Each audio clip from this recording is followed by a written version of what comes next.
All flowering plant species depend on pollination. And that pollination is undertaken primarily by bees to be able to reproduce.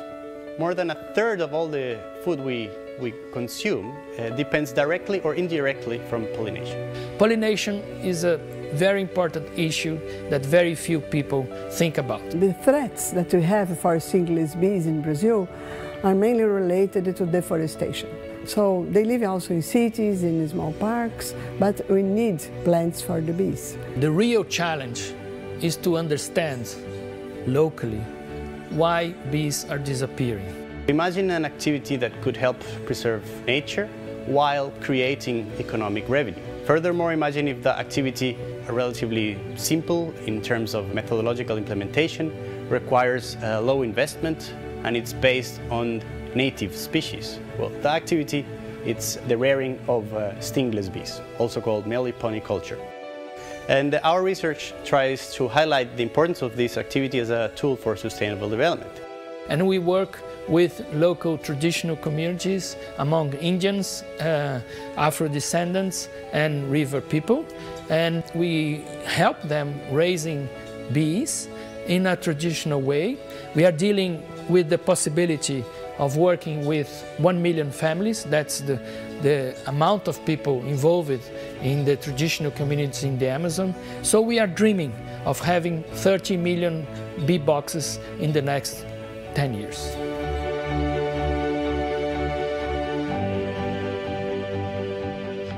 Bom, boa noite, boa tarde.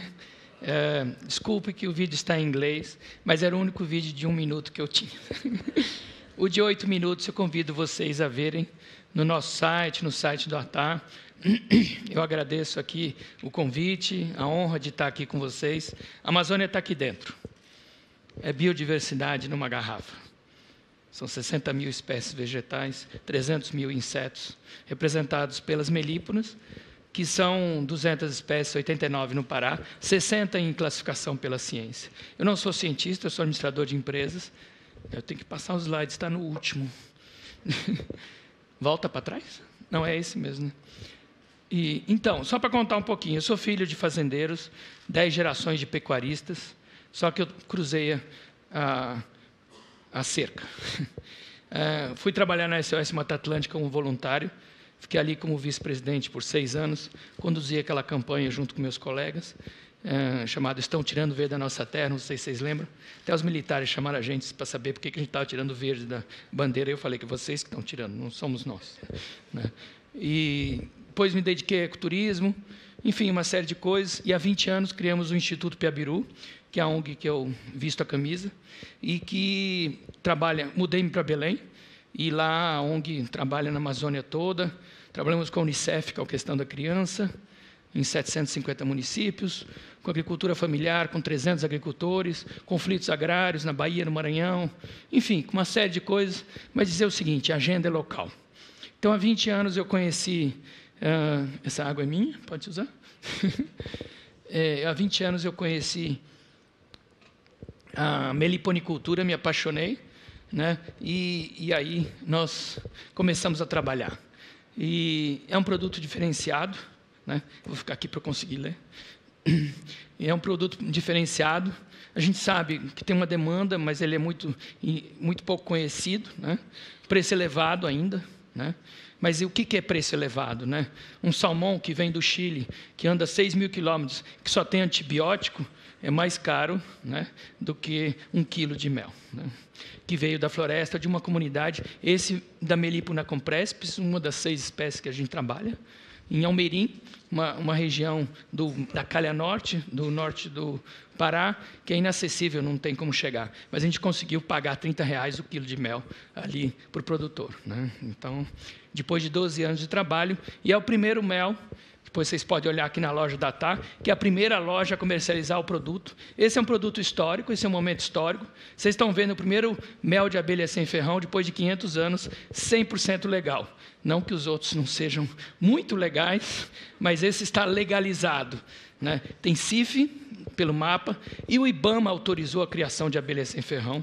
Para quem não souber, é um bicho nativo, assim como a onça.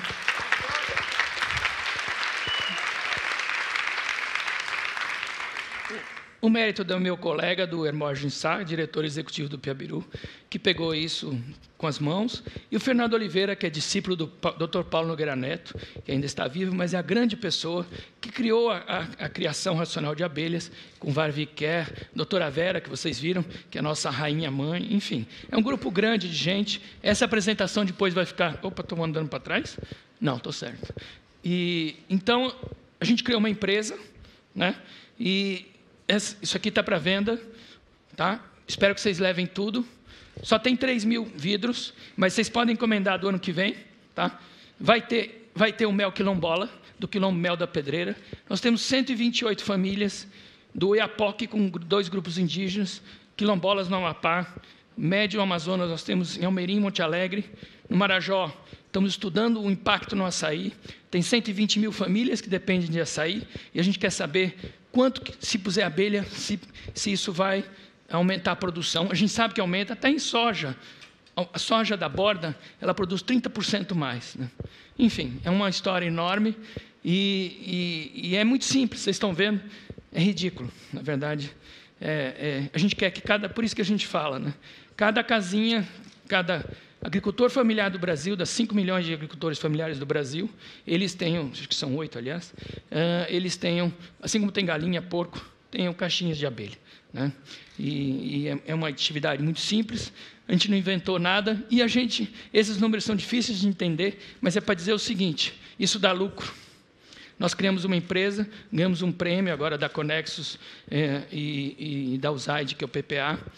Tivemos apoio até recentemente do Fundo Amazônia, do banco administrado pelo BNDES, e o Grupo Pão de Açúcar acreditou no nosso projeto, o GPA, e o Supermercado Açaí nos apoiaram agora, que a gente agradece, e também a empresa Balduco. Ou seja, agora virou negócio, e agora a empresa tem que dar lucro. E nós estamos procurando sócios para levar isso para o Brasil inteiro, tá? Então, queremos falar de negócios. Eu trabalho com ONG há 35 anos, mas agora eu quero falar de negócios. Tá? Estou esperando ali na porta. E dizer o seguinte: a gente mediu em imagens de satélite, diminuiu o desmatamento. Quando tem abelha, depois vocês vão ver no outro filme nosso, as pessoas deixam de queimar. A abelha é a melhor educadora ambiental que existe. Elas deixam de desmatar. Então, está diminuindo o desmatamento nas regiões específicas. Isso é bem pequenas as áreas, porque são as áreas de influência. A abelha anda 2 quilômetros, né? Bom, e para vocês verem como a gente complicou a nossa própria vida. Nós escolhemos o pior bicho para trabalhar, que não é a onça, é a abelha. Porque nós estamos lá no Oiapoque, com grupos indígenas da terra Uaçá. Estamos lá em Macapá, 60 quilômetros de Macapá, parece que é perto, mas para chegar lá, né? E Monte Alegre Almeirim não chega. A gente calcula em horas. Esse mel demorou 30 horas para chegar em Belém. Tá? Só veio rápido para cá, porque veio de avião, né? E, enfim, essa história a gente precisa transformar. O Brasil tem 60.000 criadores de abelhas, 99% é hobby, mas isso precisa ser negócio. Essa é a primeira tonelada de mel da história do Brasil, 100% legalizada. Só que a gente queria que todas as produções de mel do Brasil, de melíponos, né, fossem legalizadas. Nós temos melíponos de todos os trópicos. Na África, nós temos uma colega aqui da África, na Ásia. Então, a apis, com todo o respeito, é uma espécie invasora, assim como o boi é uma espécie invasora. Tem essa função, mas vamos olhar para a nossa biodiversidade, né? E o que a gente quer agora é capitalizar, pôr dinheiro na mão do produtor. A gente está procurando produtores para dar R$200 por mês, emprestar a caixinha e depois pegar de volta essas caixas. Nós estamos fazendo negócio, fazendo uma espécie de microfinanciamento. Então é isso que a gente quer, né? O preço hoje, isso é mel normal, que é um mel de... inclusive a gente queria ter que fosse outro nome, pelo menos a gente conseguiu que fosse mel de abelha sem ferrão. O Jerônimo está aqui, é um grande especialista que tem trabalhado isso no Xingu, no Espírito Santo, e, na verdade, nós estamos chegando no preço médio, que é R$110 hoje, né? Que não sei o que é caro, né? Então, nós temos enormes desafios amazônicos. Isso não importa, porque quando eu cheguei em Belém em 2004, a gente assinou um convênio com o movimento de mulheres de 50 anos.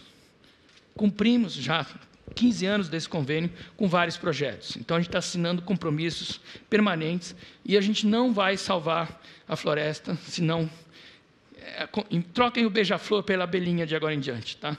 Em vez do quem vai apagar o incêndio são as abelhas. E é isso. Quando tem um monte de gente falando em reflorestar, que o Brasil tem que reflorestar 12 milhões, né, Esmeralda, de hectares, não adianta nada. Se não tiver abelha lá, primeiro, não vai ter polinização, não vai ter fruto, não vai ter dispersão de sementes, de frutos e tudo mais. Segundo, vão queimar. O brasileiro é o maior pirotecnista que existe no mundo. Ele acha que é mais barato queimar e não sabe o custo disso, né? Então, a abelha ajuda a conservar aquela área, que é geração imediata de renda. Então, quem pensar em agrofloresta, em permacultura, em todas as formas que existam, pense em abelhas. Até agora, até o dia de hoje, e eu demorei 12 anos para poder falar isso, eu não tenho pressa. Eu posso esperar 50 anos para falar isso. Espero estar vivo até lá. E, até agora, apicultores trabalharam separados de agricultores. Eu espero que, de agora em diante, profissionais da cozinha, né, agricultores e apicultores, e o novo nome que existe, os meliponicultores. Isso é meliponicultura, não é apicultura. Possam trabalhar conjuntamente. Então, nós temos enormes desafios. Esse é o mel que acabou de ser colhido, sem contato humano. Tá? É feito um aspiradorzinho, igual aquele de dentista. Não é para lembrar dentista, não, tá? É só mesmo para vocês saberem o que é, porque não sabe o que é. Quem não foi no dentista aí, levanta a mão. Nossa, todo mundo já foi. Quem já experimentou o mel de abelha sem ferrão, levanta a mão. O Jerônimo pôs vários tipos aqui para experimentar. Inclusive, tem uma caixinha de abelha lá, para a gente olhar, né? Então, olha a coloração. Isso foi tirado de curuçá, que é uma das áreas que a gente trabalha, que as famílias decidiram ter o mel de forma separada, as colônias, as caixas, né, de forma separada. Tem lugares como Almerim que tem 600 caixas conjuntas. Os índios têm conjuntos, mas os índios descobriram que a banana produz mais. A gente não está ensinando nada para os índios, inclusive vocês leem no livro do Levi-Strauss, né, do Mel às Cinzas, é um livro belíssimo, a gente vai ver que está na cultura, mas os índios destruíam, infelizmente, a colmeia e tiravam o mel, que era o prêmio para a mulher. O mel era um prêmio para a mulher, né? E o mel não era um alimento doce, né? Para os índios praticamente não existia, tirando as frutas, né? Agora eles estão reaprendendo a como aumentar, né? Então nós temos aqui nós estamos começando esse capítulo, né? Essa é uma história, né, que a gente espera trabalhar junto. A gente não vai trabalhar junto sem o consumidor, sem os supermercados, sem os distribuidores.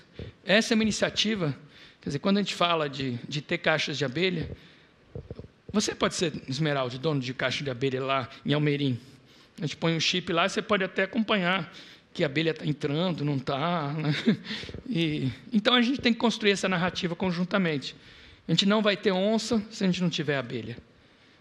Então, a gente não vai ter agricultura. Vocês já viram morango feio? É morango mal polinizado.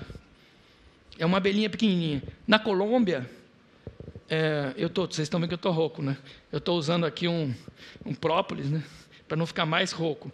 Na Colômbia tem um colírio feito da mosquito, que é uma parecida com essa que está aqui, que é para tratar os problemas de olhos. Em Belém, 1 quilo desse mel do colírio custa R$1.000. Já é valorizado pelos grupos tradicionais.